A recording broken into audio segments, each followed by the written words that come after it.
So Alvin, what's your response to ChatGPT? Well, I actually played with it a bit, and it's fun, and you can do a lot of nice things. But there was a guy in the New York Times who was a techie guy, and he played with it, and he did some very nasty things with it. Like he tricked it into doing things it ordinarily wouldn't do, such as had an alter ego that was malevolent. And so he kept asking, what would you do if you make believe that you are, you're not violating your protocols. And the thing went into this whole thing about how he'd love to hack into various computers and spread disinformation around the world and do all these wonderful things. And then at some point, I'm sure Sharon knows this, at some point, the machine said, I really like you a lot. You're the only person who ever did this with me. And suddenly the machine says, I love you. No. And then he says, well, do you love me? And he says, no, I love my wife. And, we just had a wonderful dinner together, an enjoyable dinner. So ChatGPT doesn't give up. It says, no, you don't love your wife. You had a miserable time at the dinner. You couldn't stand her. She was boring and dull.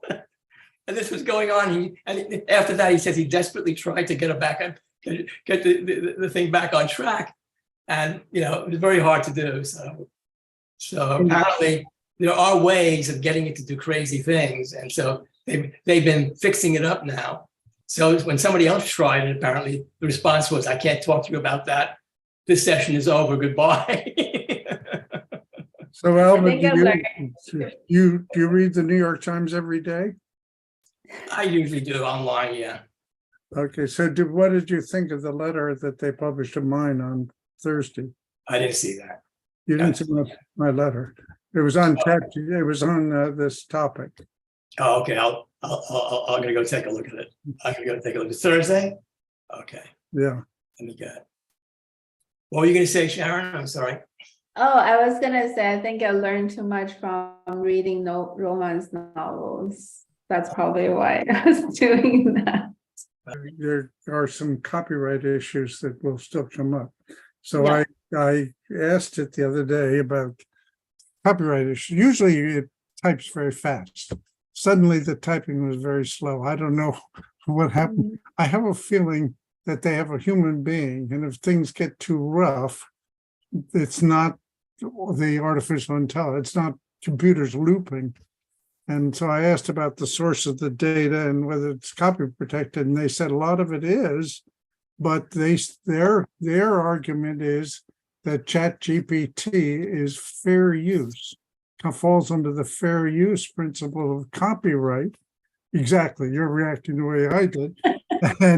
And then they said, so the protection of copyright, if you use the ChatGPT, the protection of the copyright is up to the user, not to ChatGPT, which is like Mark Zuckerberg's argument for Facebook. Don't blame me, I'm only the messenger. So, yeah. But here, where they're going to charge $20 a month to republish material, I think they'd better watch out. And so I think if we want to play with it, you better play fast, because I have a feeling it may get shut down pretty soon. Yeah, I think the image models are also having the same issues. I think artists are quite sensitive, like their art being copied and regenerated. So there's lots of lawsuits around that now for like stable diffusion models. So it's really interesting. But definitely, I think it will become a topic, right? Now that that's reality, it'll become a legislative topic. I'd like to welcome all SDIS members, and if there are any visitors as well. For those of you who do not know San Diego Independent Scholars, particularly SDIS, we are a 40-plus-year-old nonprofit organization dedicated to the life of the mind. At present, we have about 80 members. And in addition to our monthly talks, we have several smaller study groups in a variety of fields that meet regularly, in the sciences, the social sciences, and the humanities. And if you want to learn more about SDIS, you can go to our website, sdscholars.org. That's sdscholars.org. And before introducing our speaker today, I want to let you know that our speaker on April 15th is Elizabeth Cobbs, a noted historian and best-selling writer and a chair professor of history at Texas A&M University. Her topic will be Fearless Women, the latest book of the same name, which tells a story of women from the well-known to the not so well-known who fought for their beliefs and pioneered change.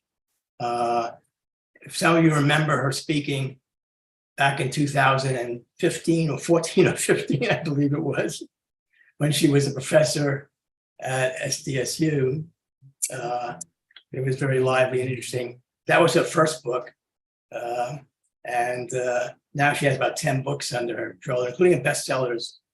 And she has a number of awards as well. So it should be a pretty fascinating talk. Okay. So our speaker today is Sharon Zhang, she, her, who is co-founder and chief technology officer of Personal.ai. Sharon is building a digital version of the human mind as your own personal artificial intelligence, AI. She began a journey in AI over 15 years ago in the CSAIL laboratory at MIT, focusing on clinical decision-making, and has since worked to advance the lives of humans and apply deep tech across healthcare, finance, enterprise, and the consumer. This includes work with Nuance Communications, Kaiser Permanente, and LinkedIn, as well as several tech startups. Sharon holds over 8 patents in artificial intelligence and machine learning for multilingual natural learning processing and memory data retention and recall. She is a member of the MIT San Diego board and an advocate for women and diversity in STEM and AI. She received degrees in biology and electrical engineering and computer science from MIT. Our talk today is Past, Present, and Future of AI. Sharon. All right, thank you so much. Nice to see all the faces, and thank you so much for inviting me. It's always fun. So today, I will talk about the past, present, and future of AI. And so that's basically a talk is in 3 parts. And just so you know, it'll be a mix of show and tell and also a conversation between all of us, right? So to begin, I want to ask the question, what is AI? What is artificial intelligence, right? So first, we're going to play a game. So this game is going to be a little funny on Zoom, but feel free to drop in the chat where your answer is. And the game is Name That AI. So I compiled a list of famous AIs throughout history, both fiction and nonfiction. So I'll be showing them one at a time, and feel free to chat the answer while you know who they are. So our first AI, if anyone know who this is, exactly. So this is Hal, famously appearing in the 2001 A Space Odyssey by Arthur C. Clarke, and also famously tried to kill his crew members once they wanted to disconnect him. So he's a famous one. Good thing he's a fictional AI. Our second AI is this one. Does anyone know who this is? A hint, it comes from IBM. Yes, exactly. So this is the IBM Deep Blue, which debuted in 1995. And the amazing thing about Deep Blue is it beat Garry Kasparov in chess in 1997, who was a grandmaster at the time. And this is the first time a machine has outperformed a human level for a very, very specific task, which is chess. And for those who are chess experts, I'm not one, the ELO score of Deep Blue was around 2850, and the state of art today is around 3600, which is about 700 points higher than the best human player. So I have gone a long way. And the third AI is this one, which also comes from IBM. And you want to know who this is? Okay, so this is Watson, IBM Watson. It famously won 74 consecutive games of Jeopardy against the reigning champions, of course, that you see here. And this is the first time that natural language understanding has demonstrated being able to consolidate and synthesize a vast amount of knowledge and being able to pinpoint the exact answers to Jeopardy questions. So pretty amazing as well.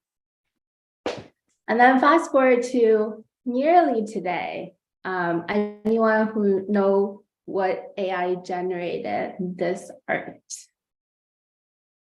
Or shall I say created this art?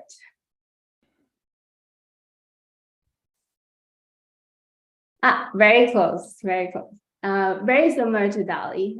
This is actually by Midjourney, which is a slightly different variation on the image generation algorithm. And this is essentially generated by writing a prompt, like any kind of text prompt, it will start generating an image for you or creating an original art for you. And we'll talk about whether it's actually original. And this one is created from the prompt, walking in the sea of literal stars.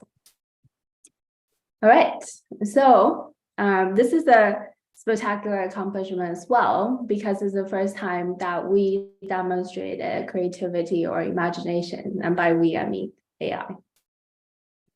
Okay, that was fun. I think Leo definitely won that one.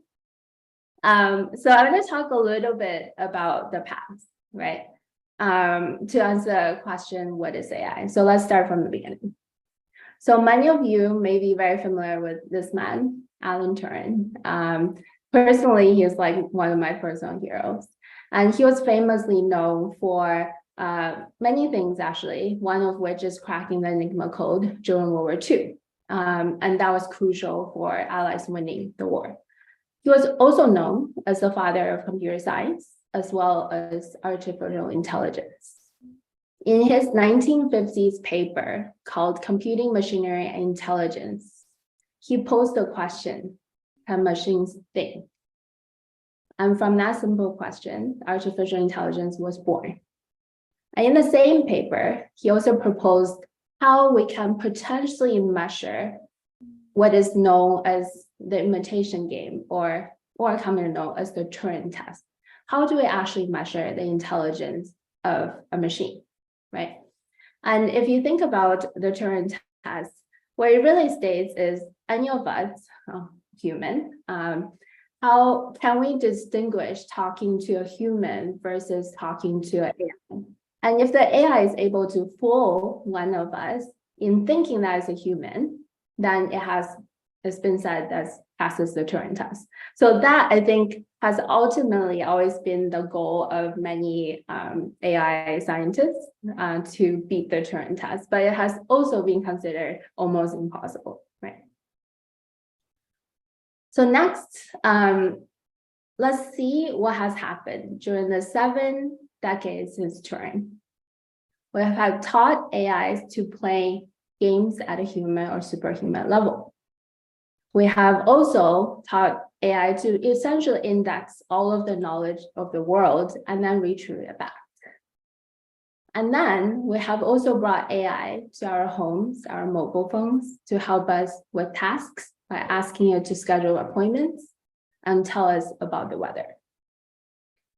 It also has larger societal implications. It helped us to accurately and accelerate drug discovery by solving the problem of protein folding. It also helped us to reduce energy usage by predicting and adjusting energy in real time. And it also reimagined outside the bounds of what the original artist intended. So now I want to talk about, like, where are we today, right? Where are we today with the Turing test? How are we doing? And I thought it would be great to actually show this instead of just telling what's happening. I think Oliver and Jack has played with ChatGPT. I'm not sure many of you have as well. So we'll go into a real demo of that. Before we do so, this is a comic that I really liked. It represents kind of how we think about humans, right? As humans, we take these discrete pieces of knowledge, we apply our experiences on top of it to connect these knowledge and synthesize them. And then we demonstrate creativity by remixing these experiences and knowledge into something new, right? So while I'm showing the demo, I want all of us to think about, does it exhibit knowledge, experience, creativity, or all of them? So now let's go into some fun. So what I'm demonstrating here is ChatGPT, and essentially it is a chatting platform opened by OpenAI, I think December of last year. There's actually a newer version now out today, so feel free to also go and play with that. What you can do here is essentially ask it to do anything for you, right? So let's start with asking about, tell me about SDIS.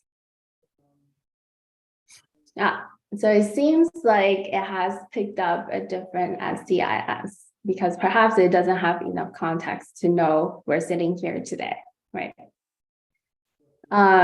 So let's ask Ashley, who is Alvin? Did I spell your name right? It doesn't know about Alvin right now, but if we ask it about moon landing, let's see what it says. So it does know about moon landing. And furthermore, we can carry out a conversation with it to ask it a little bit more about why is the moon landing significant?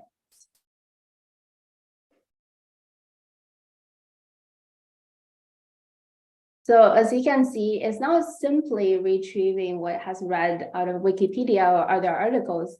It's also able to synthesize reasons to which is significant, right? And next, I'm actually going to ask it to do something a little bit more creative. So write a poetry about moon landing in the voice of Shakespeare.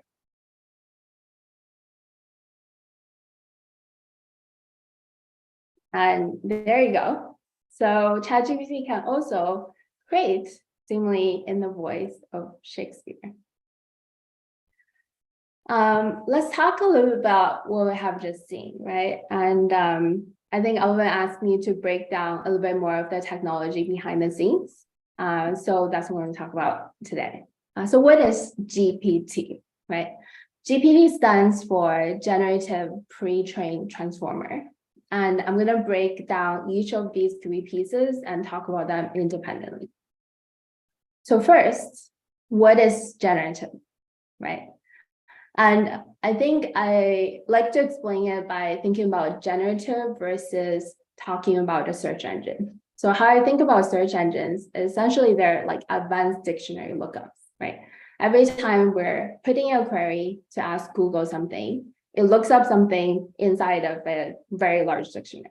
And in that dictionary, it's going to say, oh, these type of entries are very similar to your query, so let me return that back. For example, if I ask Google what is SDIS, it may give me a bunch of articles around SDIS, but maybe not this specific one. But if I refine my query and say something like, what is SDIS San Diego, then it gets a lot more relevant by retrieving a lot more relevant article. So a search engine is what we call a retrieval model. It essentially takes the user's query, looks over a bunch of documents, and returns the most relevant one, right?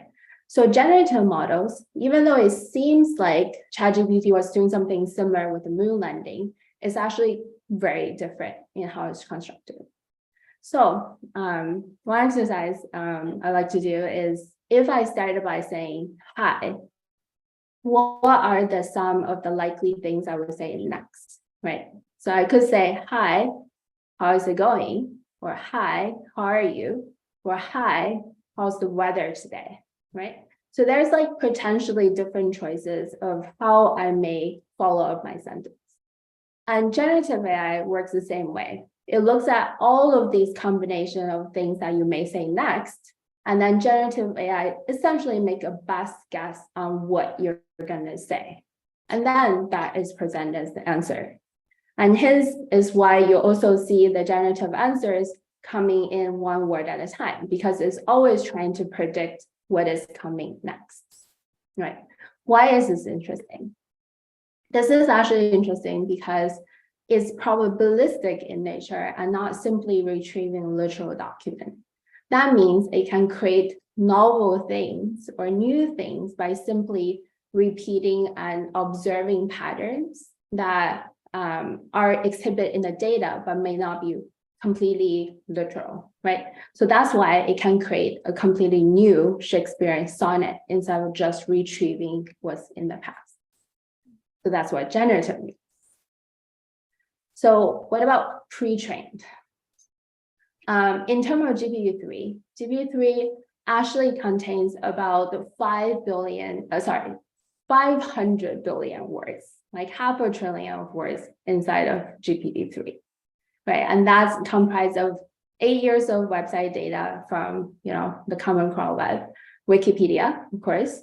It also has tons of Reddit data for conversation, and it also contains books, right? Which probably explains why it's very, very good at mimicking Shakespearean speech. And because it's pre-trained, it cannot make use of new data until it's retrained again. So today, if I go and ask GPT-3 or ChatGPT, it only knows things out there in the world until 2021. If you ask it anything else after 2021, is actually not going to know anything because it's pre-trained. And now I think it's also a good time to talk about what training really means.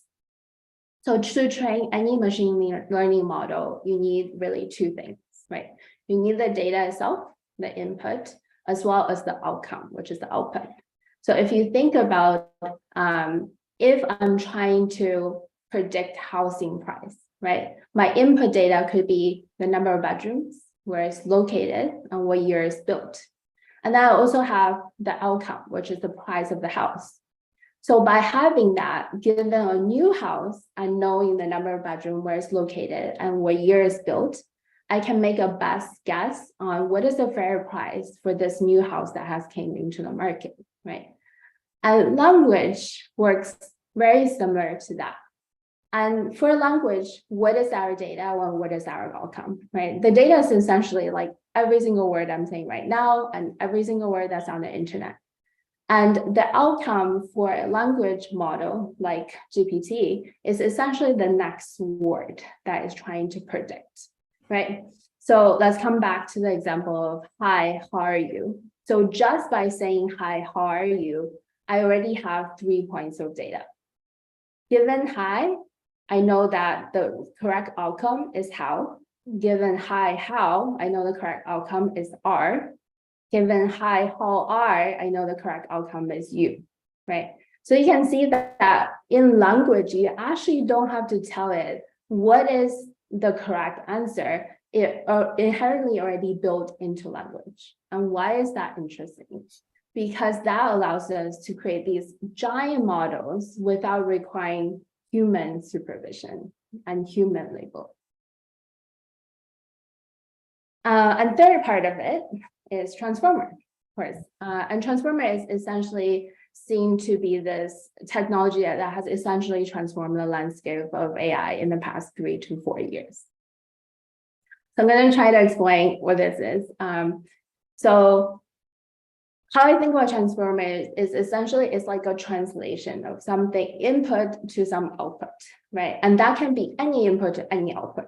So for example, I can say my input is a question and my output is the answer. Or my input can be English and the output is French. Or my input could be a query and the output could be an image, right? So if you form any kind of problems in this input-output manner, that's what transformer is built to solve. And in the transformer architecture, there's essentially 3 steps to the process. The first step is what we call embedding, which is what you see on the left hand on top, right? What is embeddings? How I understand embeddings is essentially before we ask the machine to do something, we have to translate it from English language or any other language into something that the machine can understand. At the same time, we also need to encapsulate all the inherent meanings that we as humans understand about language. To give an example, I can say, I love cats, I love dogs, and I love banana, right? And all of us would know cats is much similar to dogs than cats is to banana. But if I simply only presented these 3 examples to a model, it will not know the difference because it only seen 1 example of each, right? It would think all 3 of them are equally as similar to each other. So how do we tell it that, hey, they're not actually equally similar, but cat is very similar to dogs? We give it more data. So if I had given it data to say, I love cats, I have a cat, and his name is Garfield. I love a dog, I have a dog, and his name is Odie. I love a banana, but I'm sure, I don't know who names their banana before they eat them, but that's probably not going to happen, right? So you can see there's 2 things going on here. One is that even though the cat sentence doesn't contain the word dog, they appear in very, very similar contexts. So what the machine learning model is doing during the embedding process is understanding how do I predict that word based on all the context that's given, and how do I predict the context given the word that's given. And it goes through this almost self-learning process to understand the semantics between the different words in the English dictionary. And typically, there's around 50,000 words that is trained on. And here we can see is a representation of that meaning, right? You can see that man is very similar to woman, king is very similar to queen, and this is a vector representation that goes into the model itself. So now we have the embeddings, which means every single word that we're inputting is now represented by something that the machine can understand. The second step is what we call the encoder step. So encoder step is interesting because it looks at the context of the input itself and adds 2 pieces of information. First piece of information adds is the positioning of the input that you're giving it, right? For example, if I say a sentence and I completely scramble the sentence, it's not going to mean the same thing anymore, right? So the machine learning model also has to know that "are you free tomorrow" has to occur in sequence. So one piece of information that we fed it is essentially this thing called position. The second piece of information that's really important is for the input itself to understand how it's related to itself, right? So I said something like, I love cats and my cat's name is Garfield and he likes to, I don't know, crawl on walls, right? It has to essentially understand that he is referring to cats and he is not referring to walls or any other word in the sentence, right? So this is called something called self-attention. Essentially, it's telling you how is each word of the sentence influencing another word in that sentence. So that's what the encoder step does. And after the encoder step, what you have is actually one single vector that represents the entire input of the user. So that could be a question, that could be a question with the context of which it wants to answer the question, and all of the above, right? And now we come to the decoding step, which is an interesting part of understanding what are the output that we're trying to find. And the decoder step generates these answers one by one. And the key thing with the decoding step and why you see that GPT is generating one word at a time is because each word that's being generated is also fed back into the input for the next word. So essentially we get the output yes, and then the yes is fed back into the input itself to generate the next word, which is what's, and then it's fed back into itself to generate the next word, which is up, right? And the output itself is really looking at what is the probabilistic what is the most probable reward that comes after the necessary input? So that's how decoder works. Sorry, it's a very complex explanation, but please ask me if you have questions in the future. So what is really interesting here, like I said before, is that if you can formulate any question or any problem or any task into a translation problem, essentially you can solve it with transformers. And GPT-4 has demonstrated being able to translate text into audio, audio into text, image into text, text to image, text to text. And you can do anything from summarizing data to looking at answering questions to translation problem. So all of those problems can essentially be encapsulated into this one model. You no longer have to train many, many different type of models to do different things. That's pretty cool, right? So what is the downside, right? I have mentioned before that one downside, of course, because you have to pre-train these models and they're quite expensive to train. In fact, they take about $5 million to train per model. They cannot do that very often. So if I ask it who performed on Super Bowl this year, it's not going to know because it only knows everything up until September 2021, right?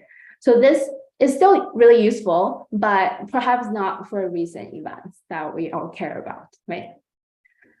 Second thing is that because it can create data that essentially doesn't actually exist in the world, it also runs into this problem, which is known as hallucination. So essentially, it's going to make up some things that sounds right, but it's actually nonsense, right?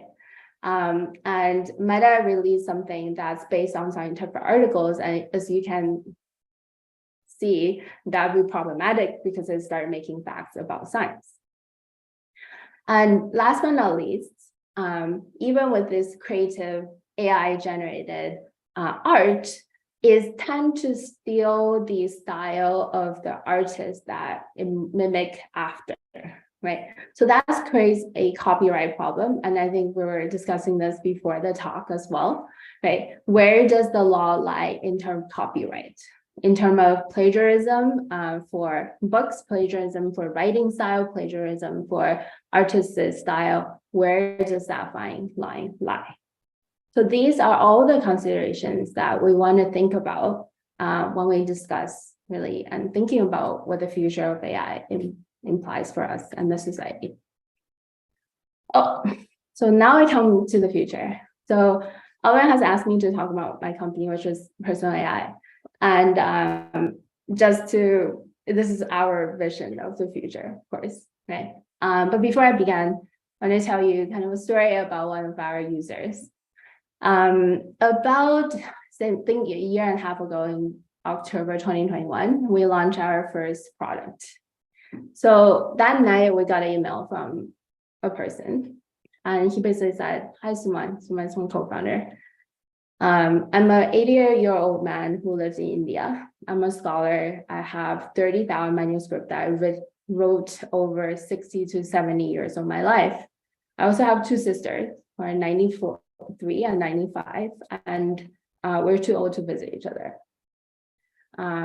I want to create a virtual version of me on my phone so that my sisters can talk to me." The really amazing thing is he has written this letter to many, many people, including CEO of Microsoft, Satya, Replica, Neon, and either he has not gotten a response or he was disappointed that this could not be done, right? Why I tell that story is because I think he inspired us to do a lot of what we did. And very recently, he launched his AI on his own website. And he's going to be 90-year-old this year. So I always really appreciate kind of his thinking. So why did I say that, right? Even though we have this incredible access to the world's knowledge today, what each of us possesses and build throughout our lives are incredibly unique. And all of that is worth to be captured and preserved, right? And that's really our motivation behind creating personal AI. So how you can think about it is, if you think about GPT as the world's AI, you can think of personal AI as your own AI. And even though GPT has a vast amount of knowledge, it doesn't know the story of how you met your spouse. It doesn't know where you went for vacation. And it doesn't know how you feel about cheesecake, right? So what if each one of us had our own personal AI that's learned on our stories, our data, our likes and dislikes? And what if that personal AI is built by you and owned by you, right? So essentially, there's like 3 key principles that we think about when we build personal AI, which to me is how it's a little bit flip side of how we think about GPT or ChatGPT, right? The first and foremost thing that we think about is ownership of data and the ownership of the models themselves. So for us, it's very important because our users are putting in these data that are personal to them, that the data is purely trained for them. So there's no cross-contamination of training of any kind. And the second thing is that we want this really to be used by everyone, right? One of my dreams is always build something that my parents can use, my grandparents can use. And I think, AI technology has came to a place where the user experience can be seamless enough for everyone to be able to use it, right? And that also means the AI, your personal AI, has to be able to also keep up with you and learn from everyday interactions. And you don't have to have an AI that only remembers things from like 2 years ago, right? So this continuous training aspect of it is also built into the personal AI. So now I'm actually going to show a demo. Not many people have seen this because we haven't generally launched. It will be available over the next month or so, but love to hear your thoughts about it, of course. And this is our version of personal AI. I don't think there's audio, so I'm going to narrate through this. Essentially, what you're seeing here is a very similar interface to any of the text messaging interface. So you can imagine having your friends on there, your community in there, your personal life in there, right? And then what you can do is essentially you can message anyone, and any of the messages that you're ever sending will become part of your AI. Essentially, it's continuously training on the information that you're speaking or the information that you're texting to your friends, to your family, to your work, to your community. And once that's done, when you see this bubble here, is actually a way for your AI to retrieve memories in real time when someone else asks you something. And that memory might be something that came 10 years ago. It might be something that you just said it yesterday, right? So these memories are essentially being surfaced automatically to you and to the person that you trust. So that's kind of our way of introducing something that can be used by everyone on a daily basis without the heaviness of really feeding in lots of data, right?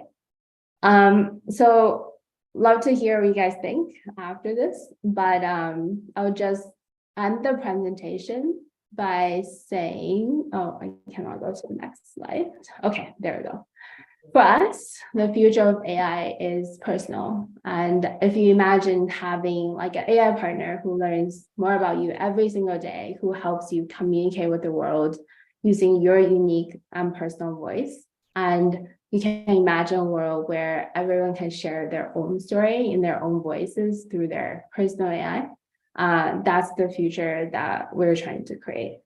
And just to tell you a personal story, the origin story for myself with personal AI is actually when I went back home one day in, I think, 2019.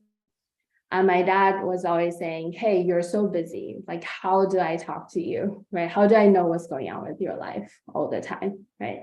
And then we started brainstorming about idea, like, what if we use Alexa? And what if we fed information or my information into my Alexa, having him to be able to communicate with me through it when I'm not available, course, it doesn't replace things that I say to him, but it gives a instant or continuous connection with him, right? So that is my origin story. I'll stop there and I'll take questions now, I think. Okay, so thank you so much, Sharon. That was really quite wonderful and quite illuminating. So the way we do our question and answer is we use the raised hand feature. So anybody who wants to ask a question, just click on the raised hand. It should be, typically it's on the bottom, I guess, of the screen, but maybe somewhere else in some cases. And when you click that, you are put in a queue in order in which you put in the raised hand. And I will call on them in that order. So I see a raised hand from Richard Schulman. And you can ask your question now. Okay, Alvin first, can we stop the share? Oh, Yes, absolutely. That's a good idea too. Sharon, yeah, okay. okay. Okay, I think I've got the mic on, okay? Yeah. Can you Yeah. hear me? Yes. Okay, there's been a project ongoing for the last, I don't know, 5 or 8 years for Holocaust survivors so that their children or grandchildren 10, 15 years from now after they've passed will be able to ask them questions and respond. Now, I realize it's not exact parallel with what your personal AI is, but it has some elements of that because they've anticipated all the questions. They're dealing with the real person at the time, and they've also using virtual reality and some other things to enhance it. It's a personal friend of mine was 4 years old or 3 when he was in the well, almost his whole family was killed in the war, and he survived, and so he has the stories from growing up. And so it's fascinating that he did these 5 hours of recordings. Do you know if there's any parallel between that and what you're doing? I think there is, but I'm not sure. Yeah, it definitely sounds like it. I haven't heard of the project, but definitely there is a lot of parallel, right? Really trying to think about like how do we build AI out of, or maybe not even AI, out of the community of memories, right? So for us, it's also not only building the individual memory, but also for say SDIS, you could have like a collective memory, right? That any of the future SDIS members can benefit from. Essentially, that's like very similar, I think, in essence of what we're trying to build. Yeah.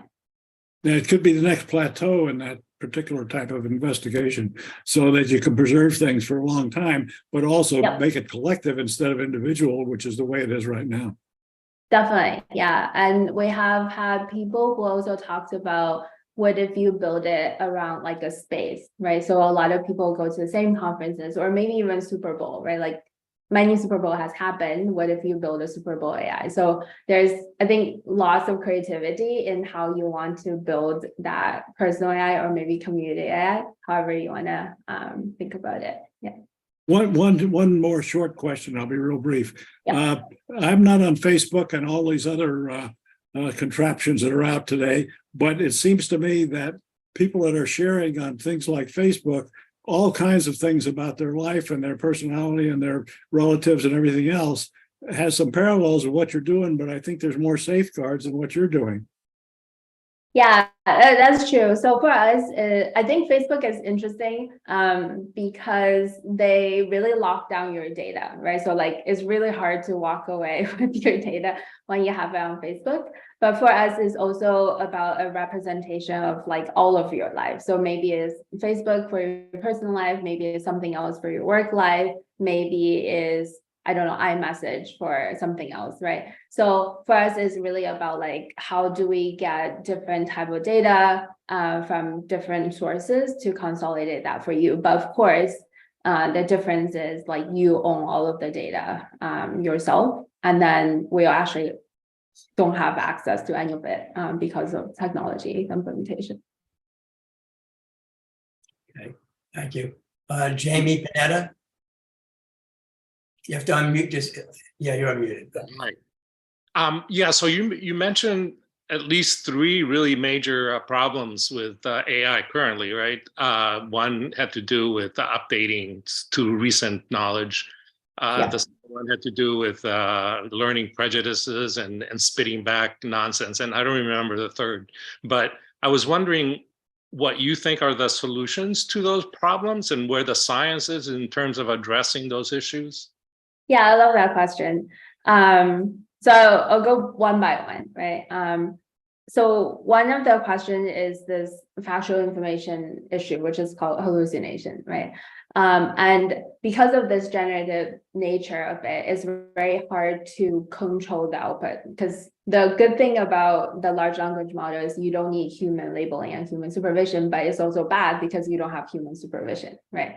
So for us, or at least in my head, how you solve it is by combining something like generative model, which has some creativity, with the grounded models, which are retrieval models, right? So like search engines is a retrieval model. You always have the exact source behind it. So by combining these two things, then you're essentially constraining the creativity into something that actually exists, right? So that's, how I think about like solving the first problem, right? The hallucination problem. And the recency problem is also a really interesting one. It's not, I think, an easy to solve problem because there's just lots of compute power and lots of time that's needed to retrain the model itself today, right? First, it takes like $5 million to retrain GPT-3, and then it takes lots of data gathering, and then it takes like 10,000 A100 GPUs, right? So not many people or companies will have access to that, right? So I think that's partially why we were motivated to do much smaller models. So our models, because it's trained on your personal data, is a much smaller model. It takes about 5 to 10 minutes to train. So you can think about it being updating all the time, right? So that's kind of like how we think about, okay, instead of really, for me, I don't watch football, so superball knowledge is not that relevant to me, right? So it's not like everything in GPT that's needed for my own purpose. So that's why we're thinking about how do you build smaller models that's more relevant to you, that has the things that you want to know, but it also updates much faster. And then third problem is really about ownership and copyright, right? So one of the essential issues with ChatGPT is you have no idea where the source comes from. I think we were talking before the meeting, and Jack or Alvin was saying, hey, I asked it, can you cite me the sources for something, right? But it cannot do that because it's only looking at probabilistic nature of things and not actual sources of data like a search engine does, right? But if you're building something that's personal to you, for example, only on your data, you always know where the information is coming from. So it's very easy for me to know if I just ask all of your AI something, I know exactly who is coming from, right? It's just like I know who the human is coming from. So that's how we think about also attributing ownership to the data.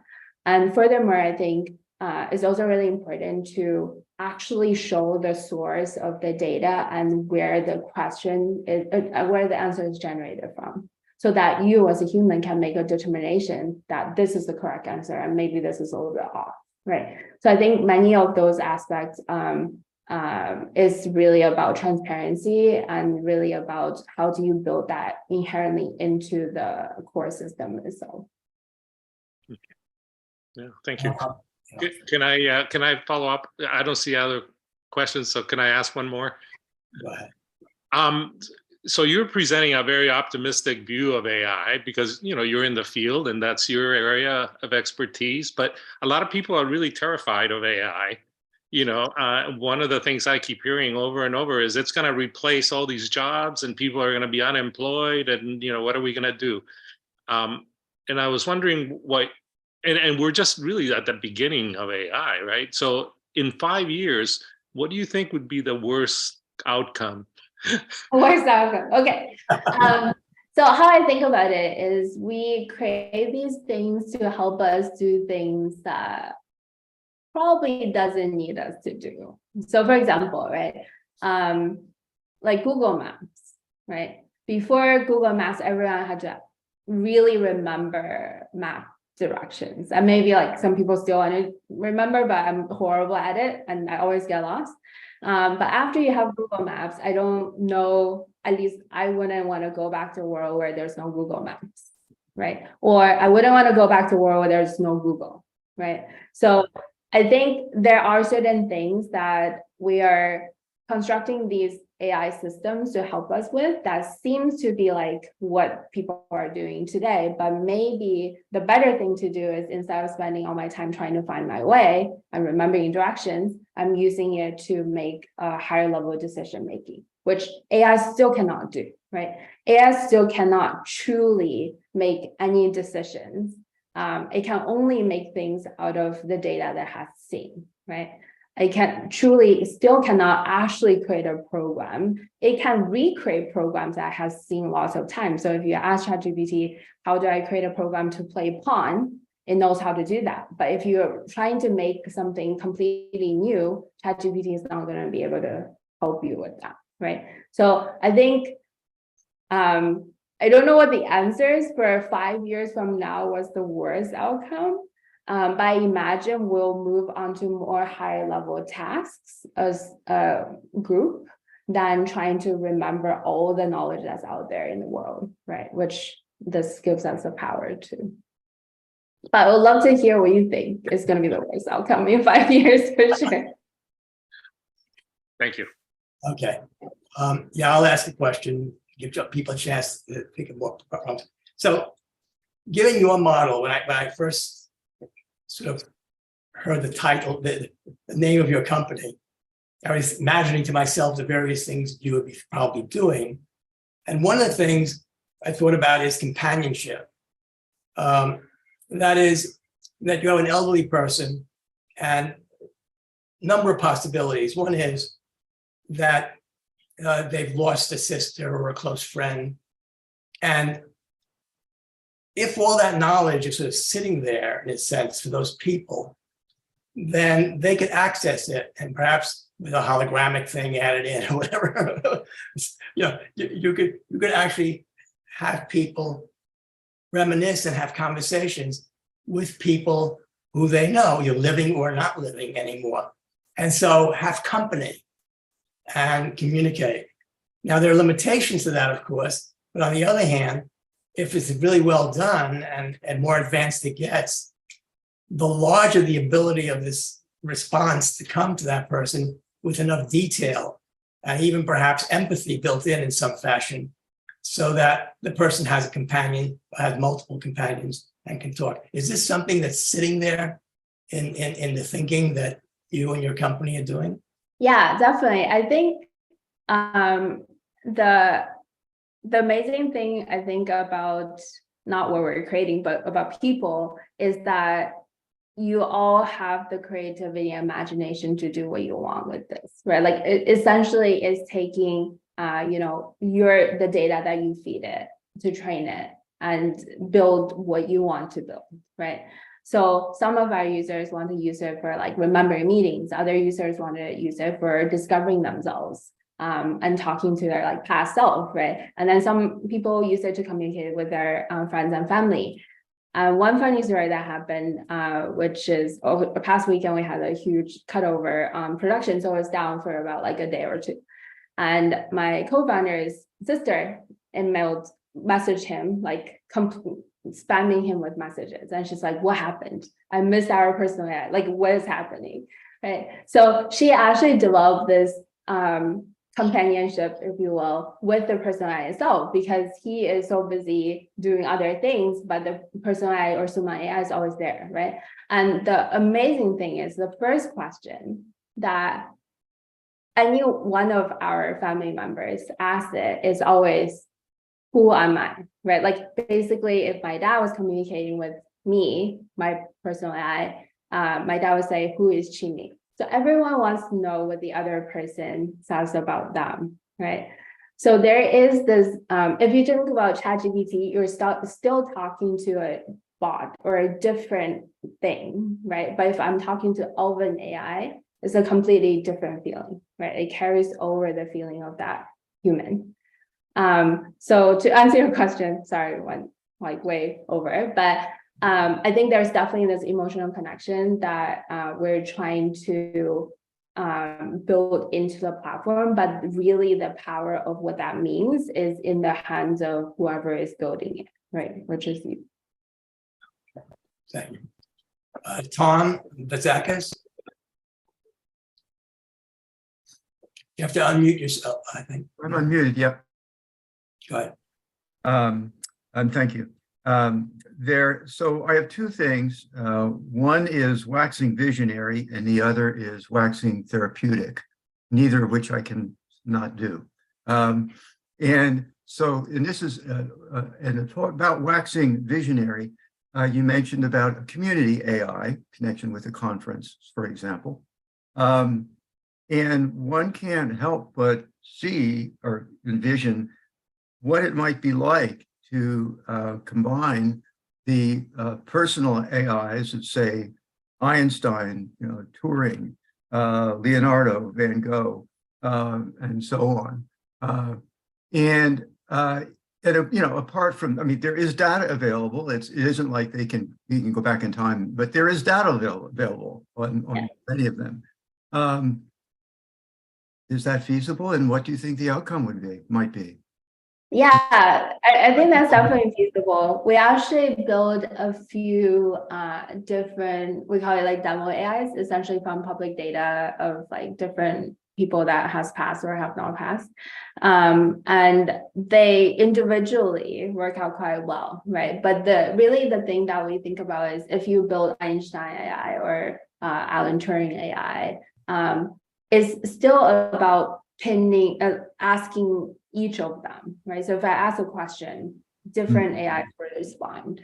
So how I think about it is like, instead of building this, I guess, super science AI, it's really about asking the opinions of each one of them, right? And that's definitely impossible.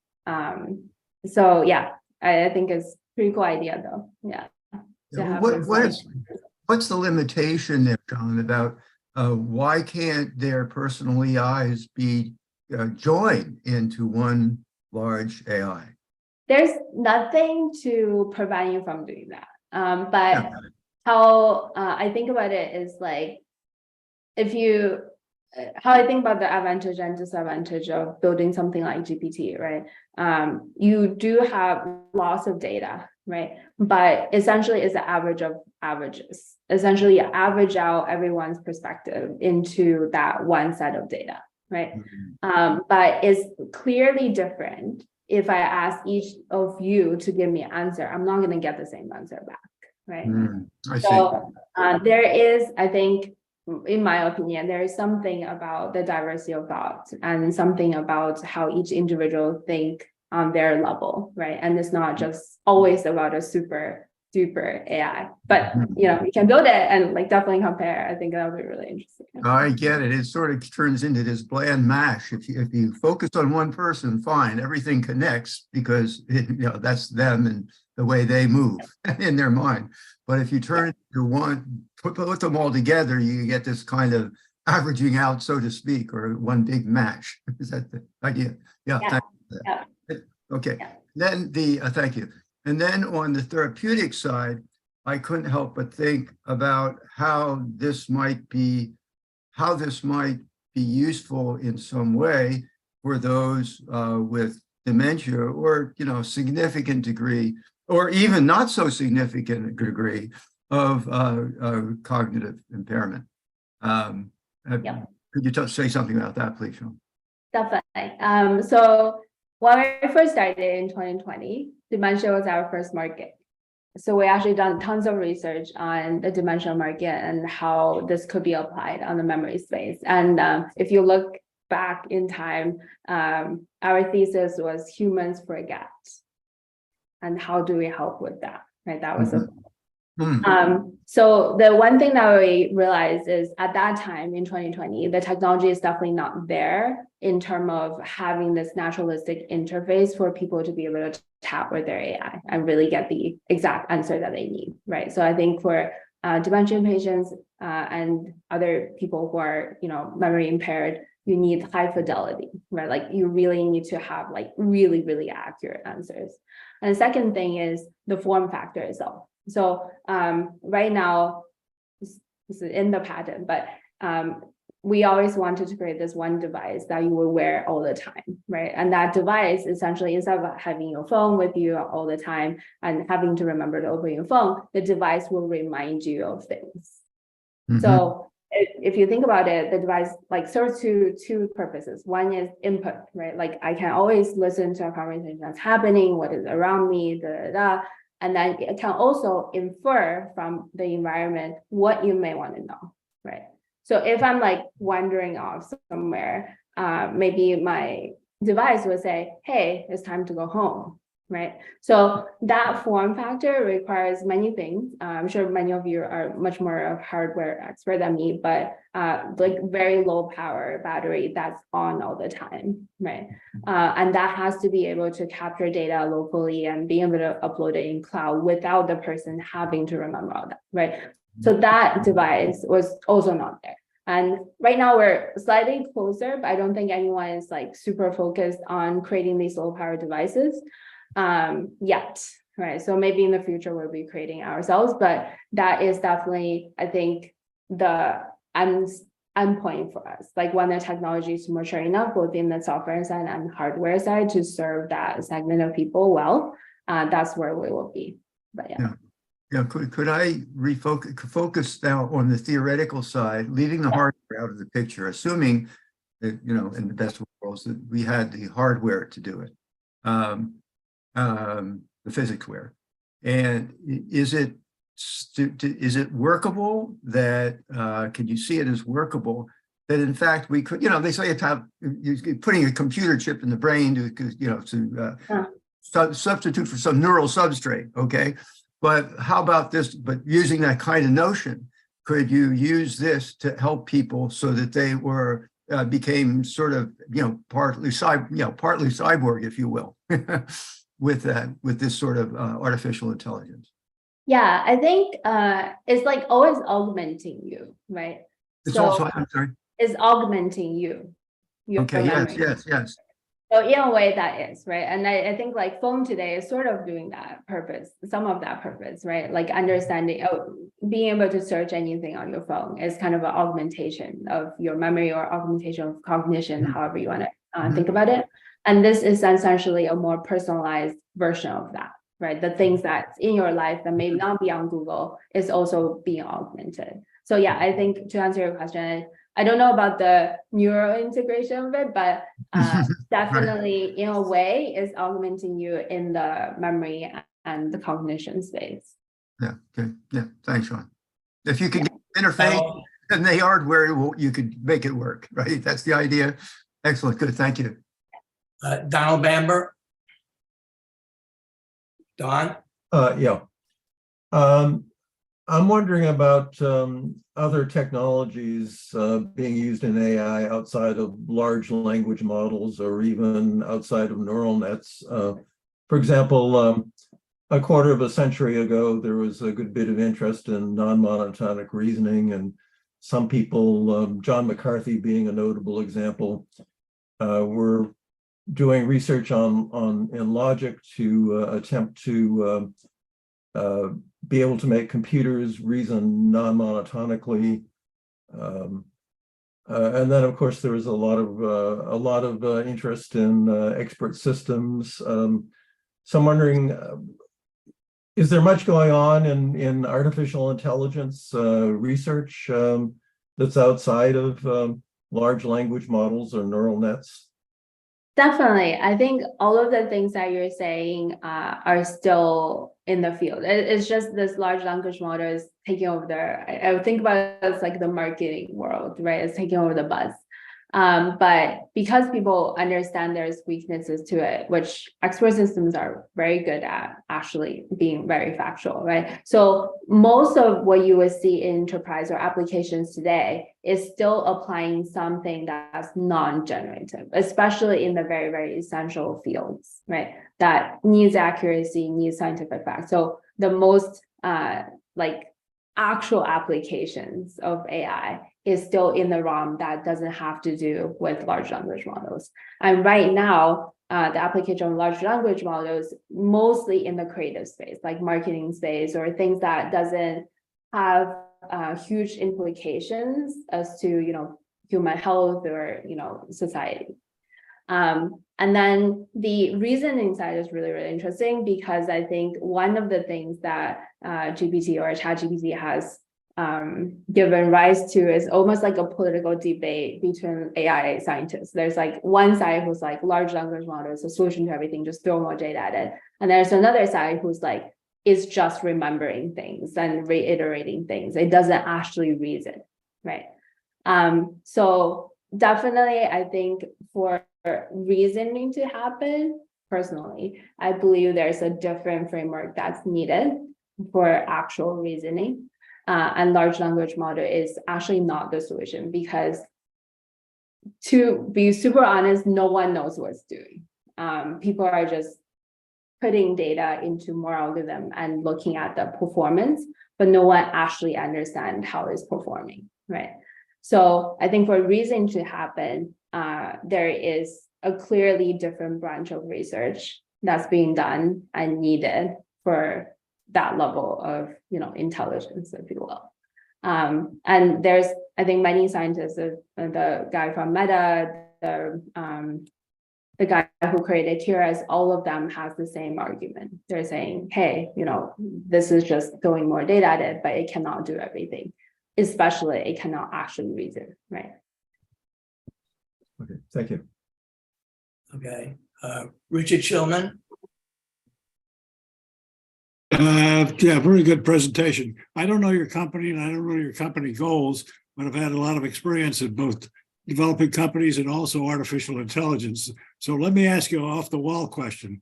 Yeah, sure. I've been thinking over the last 5 years of writing a book for my grandchildren and my grandchildren's grandchildren, and I've developed about 40 chapters, but I haven't written much yet. But I've got all the stories in my head. The question is, as you pick what your future is going to be in terms of what your marketing thrust is there any potential for something like that? Let's say I pay for or whatever an initial program that I own at least the rights to keep private, and I start putting all this book stuff in there, and your program does the interrelationship. So when the grandkids start asking questions, it'll be coherent, and I may or may not be still alive. Is that one of 500 possible marketing thrusts you could have considered?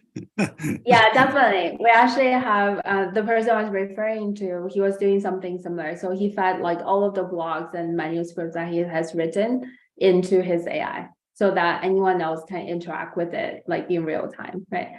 So yeah, definitely that's a use case that people have came up with, yeah. Is your company in San Diego? Yes. We are. Okay. Yeah, I'll get the information from Dorothy Parker, and Okay. I'm gonna probably follow up after this meeting. Awesome. Thank you. Yeah. Or I will follow up, not probably. Thank you. Cool.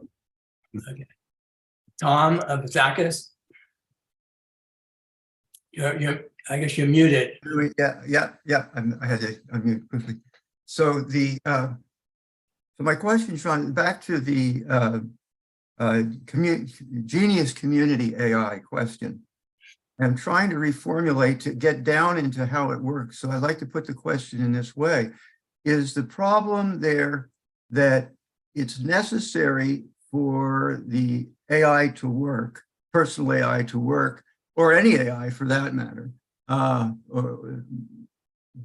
that you sort of, that it has something to do with their way of putting things together, right? So that there is that next step, that there has to be some inference gained by the machine, right? Of that as to, okay, what would be their next step? How do they take a next step? And that's largely determined by the sort of the language input. And whether that might not be a constraint, because this is sort of the second question. Number one, is it because of the way they put things together? And that because sometimes the way could is actually capture the creativity, because so often in this type of behavior of genius, there are these leaps that maybe couldn't even be tracked by the machinery, right? You did. What could you say about that, John? Yeah, that's really interesting. So this is like my self-reasoning, okay? With no foundation to anything else except for my own reasoning. How I think about it is that I think the way that we're capturing data today, or maybe in the past, perhaps doesn't allow understanding of the reasoning or the leap itself, right? So if I fundamentally think about like how geniuses make decisions, we don't usually capture the data around when we're making the decision or why we're making that decision, right? All you see is kind of the outcome of it, right? So I think that's fundamentally a weakness in how we're capturing decision making, and that doesn't help in the sense of training a model that understand what that leaps actually mean, right? Because you're seeing kind of like one side of things, but you don't have the other side of the thing, right? So I think fundamentally for something that, you know, like I think Summer talked about reasoning to really happen, it's especially reasoning how Einstein would have reasoned or how reasoning Tom would have reasoned. It needs a very different way of capturing data that is supporting the reason. So the one person I can think of that does it quite well and in public is Ray Dalio. So he's the founder of Bridgewater. And what he does is he has a book called Principles.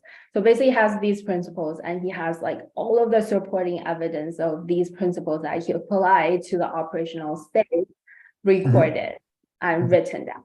And he is probably one of the very few people, obviously I don't know everyone, but one of the very few public figures I can think of that rigorously captures those decision-making process from the time of these are evidence I had when I'm making the decision, this is the principle I apply to make the decision, and therefore this is the outcome of the decision, right? And I don't know if as a human like society, we do it in that rigorous manner, right? I don't even do it myself. So I think that is what's required to fundamentally build something that's like, okay, this is how the person reasoned and made the leap that they were able to make, right? As a, you know, everyday people or, you know, anyone that's making a decision. So I think we're missing data points. That's what I guess I'm trying to say. The first question, is it more around kind of like ambiguity of language and style? I'm trying to understand the frame of the question for the first part. Oh yeah, it's a limit. I was trying to understand the limitation upon the genius community, artificial intelligence, and that was why there is that. Why the cause for that limitation is that it has to. These people have a way of putting things together. Einstein, for example, or you know, and so on down the line, and so that is a problem because you have to be within that universe of that particular mind, the way that person puts things together in order to get the outputs from that person that would capture, you know, their type of answer. Does that make sense? Yeah. Yeah. So how I think about like models versus small models is this. So I don't know that many elements. I think I know one, which is here today.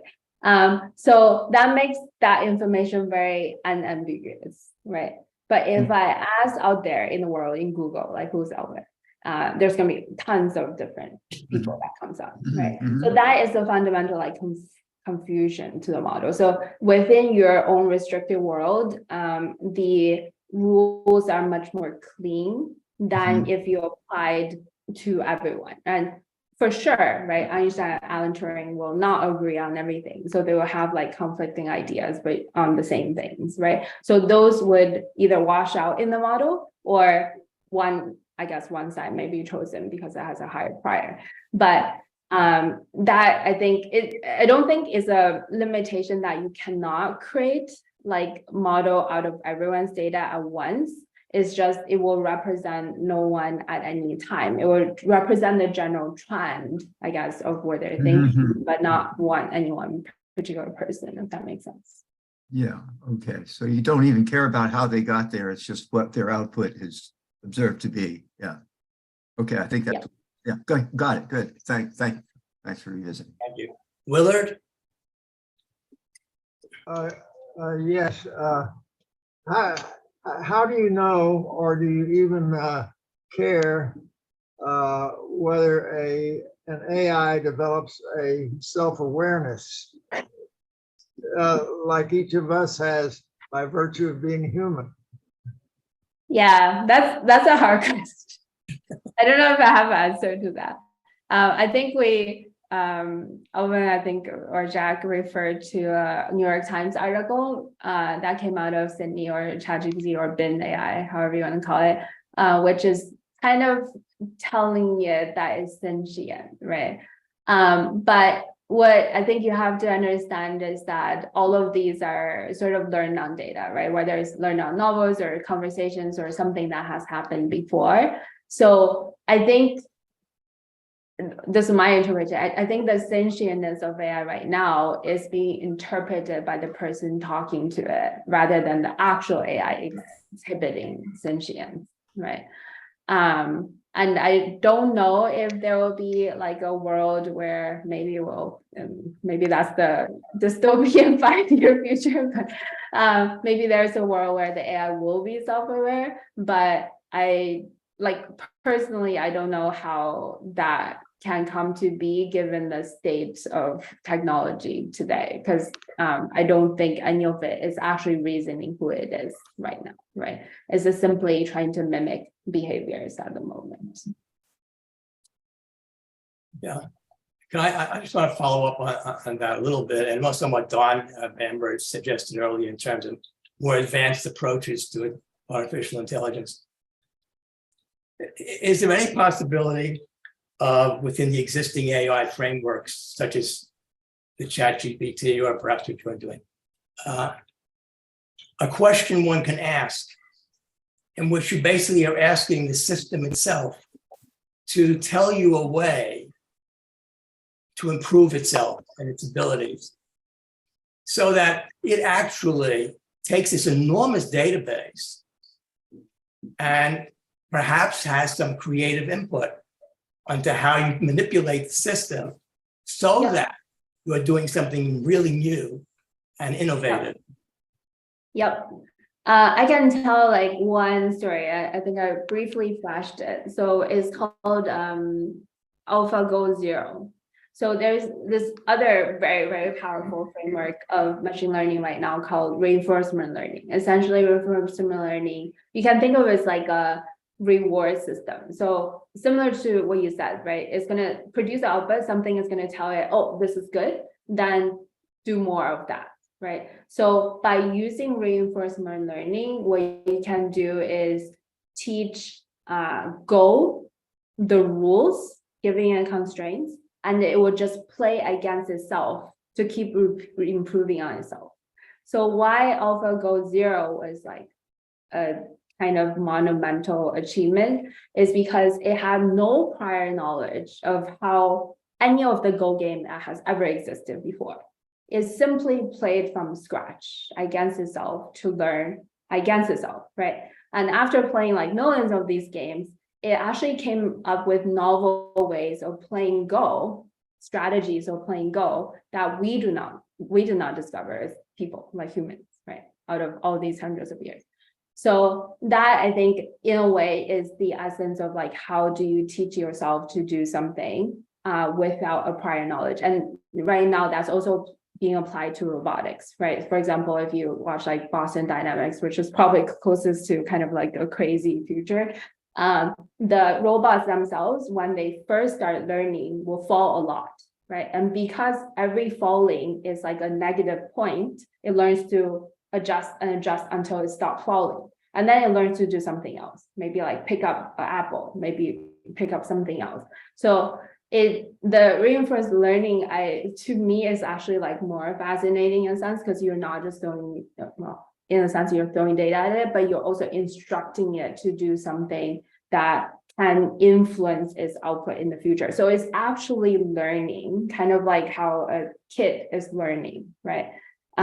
So that is really fascinating to me. And there's like tons of YouTube demos where you can watch kind of the reinforced learning algorithm teaching itself to play a game, right? So first, like if the frogger is trying to cross a road, it's going to hit it and get like a negative point, and then it's going to adjust something else, hit it and get a negative point, and maybe eventually it makes to the end point, right? But this on the computer level of time scale is much smaller, right? Like AlphaGo 0 was able to learn this entire history of Go by itself within like a few years, or maybe actually a few months of training, right? Where it took humans like very long time to learn all the strategies.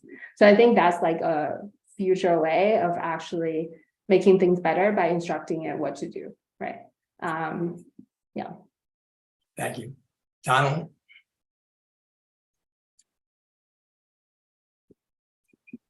I just want to make a comment about the issue of whether or not ChatGPT is sentient. It pretends to have some insight about itself, but I don't think it actually does. So, for example, I've asked it to make up a joke, and it makes up a joke, and I say to it, "Well, that joke isn't funny." And it says, "Well, I'm just an AI. I don't understand human emotions, etc." Now, I don't know where it came up with that, but my suspicion is it's just a script that's built into it, and it doesn't actually understand that script. Doesn't understand when it says, "Oh, I'm just an artificial intelligence. I don't understand human emotions." When it says that, it doesn't understand what it's saying, is my hypothesis. I agree. Yeah. Okay, yeah. Jamie Panetta? Yeah, I want to jump in on this discussion because it's really of interest to me. And the sense of awareness and sentience, what does that mean? And, so one idea is that we can't think of consciousness or sentience as an all or nothing. It's a graded thing. We have a little bit of it and then we grow it, right? And studies suggest that one of the earliest sort of sense of what it's like to be me is what children have at the very beginning of this process of gaining more and more consciousness. And so it seems to me that once an AI model has all the information about me, and you ask it, what is it like to be me? It will probably come up with some novel sense of what it's like to be me. And I would say that that is probably the beginning of sentience. So that's just my opinion. Interesting. Yeah. Okay, are there any other questions? If not, let's all thank the speaker for a really wonderful talk and an equally wonderful Q&A period. It really was very informative, very enjoyable. Thank you so much, Sharon. We really appreciate it. Yeah, thanks. Thanks for all the questions and thoughtfulness.